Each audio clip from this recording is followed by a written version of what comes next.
আল্লামা মামুনুল হকের মতো যারা, তারা হলো স্বর্ণ মাপা পালায় মাপতে হবে।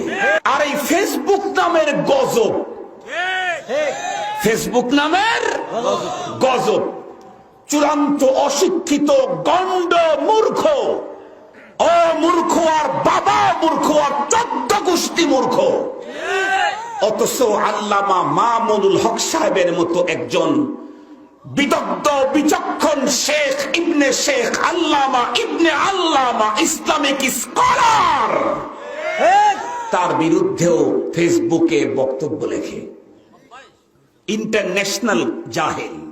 জাহেলের আবার কোয়ালিটি আছে না, জাহেলের কোয়ালিটি আছে।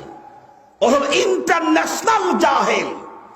ও মিয়া, তুমি মানুষকে আগে চিনতে হবে, তারপরে মাপতে হবে।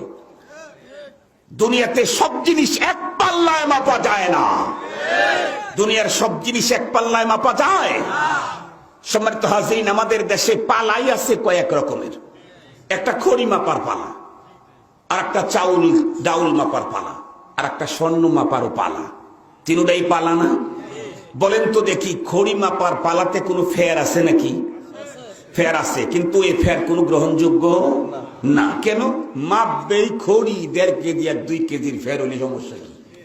ঠিক বললাম? ঠিক বললাম? এই জন্য খড়ি মাপার পালাতে কেউ ফেয়ার দেখে না। তার মানে ফেয়ার নাই না আছে? আছে তো আছে, কেজির উপরেই আছে। আর একটাও আছে যেটাও পালা, ওটার ফেয়ার থাকে না। ওটা হলো স্বর্ণ মাপা পালা। ওটার কি ফেয়ার থাকে নাকি? কেন ফেয়ার থাকে না? এক রতির দাম কয়েক হাজার, ওটার ফেয়ার থাকলে নাক ভাঙ্গে দিল মানুষ, ওই যদি ফেয়ার থাকে। ঠিক বললাম না? ঠিক বললাম? আর একটা আছে যেটা মাঝখানে, এটার আবার ফেয়ার থাকে। সেটা হলো চাউল, গোস্ত, মাছ ইত্যাদি, চিনি মিনি, এগুলোর ফেয়ার থাকতে পারে। সম্মানিত হাজিরিন, স্পষ্ট ভাষায় বলতে চাই, স্পষ্ট ভাষায় বলতে চাই, দুনিয়ার সব আলেমকে, সব বক্তাকে এক পাল্লায় মাপতে যায় ওরা।